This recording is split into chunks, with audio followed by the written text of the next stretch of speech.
Welcome to Team Perry's Step Out of Line podcast, featuring co-hosts Perry and Lori Finkelstein.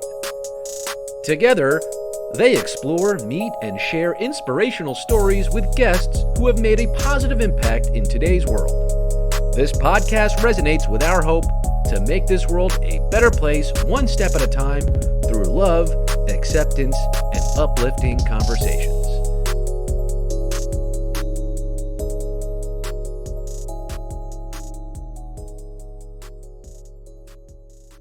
You kind of hit the nail on the head there with, women in what's typically perceived as a male-dominated industry, right? Which sports in general or baseball, although I do think that's changing. I mean, I've seen an incredible amount of female leadership join the Mets in the time that I've been there, but I think it's important, as women in any situation to step out of line in small ways every day, right? Whether that's advocating for a friend or a colleague, whether that's sharing a differing opinion in a meeting or a workplace discussion, being comfortable and really feeling confident in your own voice and that it has power, I think is really important. And I think we all have the opportunity to step out of line, so to speak, in those kind of ways every day.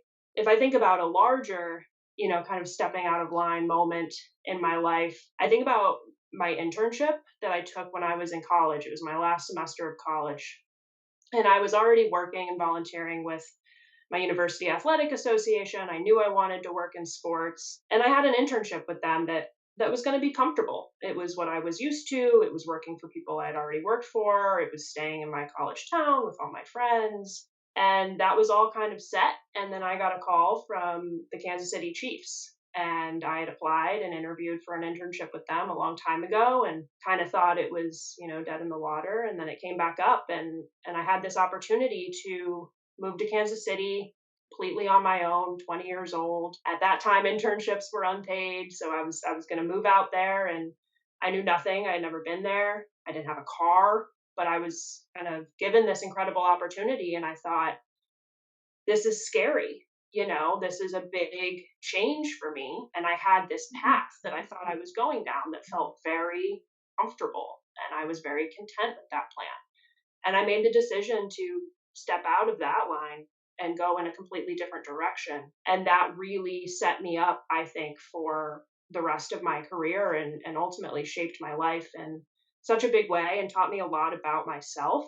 I matured a lot. I grew a lot. It was hard, but it was an amazing opportunity that I'm so thankful that I, didn't say, no, I'm good. I have something already set up. I made that leap to go do something that felt uncomfortable. So that's kind of like the one overarching moment, but I think it's important to always kind of stay true to yourself. And if that means stepping out of line in a meeting or, in a conversation with friends, like that's so important. Do you have anybody who you mentor, who you encourage the same kind of mindset of don't settle for something, go out and try to get something that you think you can be worthy of or deserve and make something of it? A few women that were in the same program as me in college. They're a few years younger than me, but we've stayed connected throughout the years. I'll talk to them kind of about career choices, big life decisions. And then we have a really wonderful, mentorship program within the Mets. I have a great mentor. I have a senior mentor. I have a peer mentor. I think I have the opportunity to help some of the women and men within the Mets organization with certain decisions that they have to make. And I really love being a sounding board for my colleagues who do come to me with questions or looking for advice. I think it's so important to be there for what's going to be that future generation of Mets employees and industry professionals. There's no better resource than the ones you have around you. You jumped around from many different departments, but why you get into marketing wasn't something that you always wanted to do? I always loved being creative and coming up with different ideas that I thought, hey, this would be great for the brand, or hey, I really think that this could sell tickets. But I never really had the opportunity to do that in my past roles. And I actually ended up in this position through something called the Mets Academy, which was something that the Mets started late in 2022, which was essentially a leadership and management training program. And it's been really cool. There's 6 of us that are in it. 5 were hired in from external people and external companies, and I was the one internal candidate. And we're all placed in various roles around the organization with the goal of learning from the leaders in those roles and taking that to have, future leadership opportunities within the Mets. And this is really a program that's meant to kind of build the future leaders of the organization from within, so that when it's time to look for, a new VP of whatever it is, you have someone who has leadership experience, management experience, and has a really good understanding of all aspects of the business that you can maybe tap from within the organization. So I was really lucky to be offered that when they started the Mets Academy, and they said, "Where would you want to work?" Because they were going to place us in different departments. And I thought, this is my opportunity. I've always loved marketing. I've always loved the psychology of why people have an affinity for a certain brand or why they buy the products they buy. Like, what is the driving force behind why someone makes the choice to spend their dollars or spend their time with a specific brand? And so I was like, this is my chance to get to learn it and live it every single day. And so I shared with them, I would really love to be in marketing. And I was lucky enough that that's where they placed me. It was always something that was kind of in the back of my mind. I think I would be a good marketer, and I think I could really use the creative side of my brain and use that for good. And how do I get there? And it kind of fell in my lap. And it was just this amazing opportunity for me to take advantage of the chance. Were you always creative? Did you ever find yourself being in a different room? I originally wanted to be a tax attorney. That's what I started going to college for. And I realized very quickly that I did not want to do that. But I had grown up loving math, and I was also super intrigued by, what it meant to be a lawyer and what it meant to help people. And I thought, what are the 2 ways I can combine those things?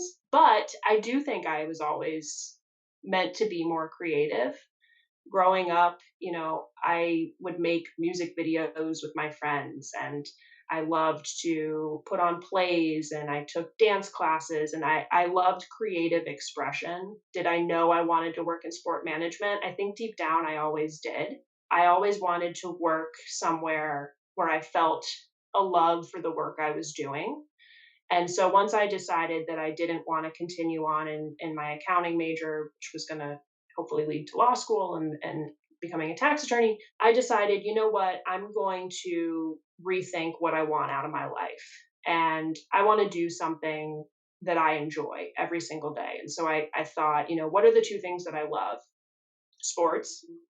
And I really love kids. I have younger siblings, much younger, and I loved, growing up and taking care of them. And I just really love being around kids. And so I thought, well, I could go into sport management or I could go into teaching. And I ended up choosing sport management, which, I'm glad I did. It has worked out really well for me. And hopefully down the road, I can have kids, and that'll be my way to enjoy, a life of hanging out with little ones. But it took me a little bit longer to realize that, I needed to tap into that creative side that I had always had. I think I was kind of starting down an analytical path, and going into legal, when I was with the Mets, was a lot more analytical and contract based work. And I'm happy now that I'm kind of getting to untap that creative side that, had maybe been a bit stifled since I was a kid. I went in as a woman in that type of industry where there's mostly males, and how do you make yourself stand out? It's so important to just be yourself and not accept the label of, oh, she's bossy, or oh, she's moody, or whatever label may get thrown at you, because there's these, gendered terms that people have used for women in the workplace in the past. You come to work every day as your full self unapologetically. And if you are in a place that doesn't respect that, or can't handle that, or isn't, open to that, then you're probably not working in the right place. And it's not easy, you never want to feel like you're lack of better terms, too much or too opinionated. But I think it's so important in a industry that has traditionally been male dominated, and I say traditionally because I really do think that's changing, and I have seen it change, for myself over my time with the Mets. But I think it's so important to have that diversity of thought. Women are incredibly creative and incredibly strategic, and we really know how to get things done. And so I think every organization can benefit from having a woman in the room with a decision making power and with an opinion of her own.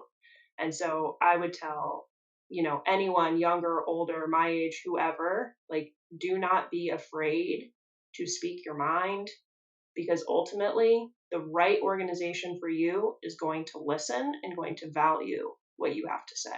The New York Mets has been probably the forefront of a lot of what she's been able to accomplish. You've always been there for her, and you've always been the first ones to say, "How can we help you? We'd love to." It makes me proud to work for the Mets, that you guys have such an amazing history with them. And that's really what it's all about. Less about the games on the field and more about the people we can help along the way and raise everyone up.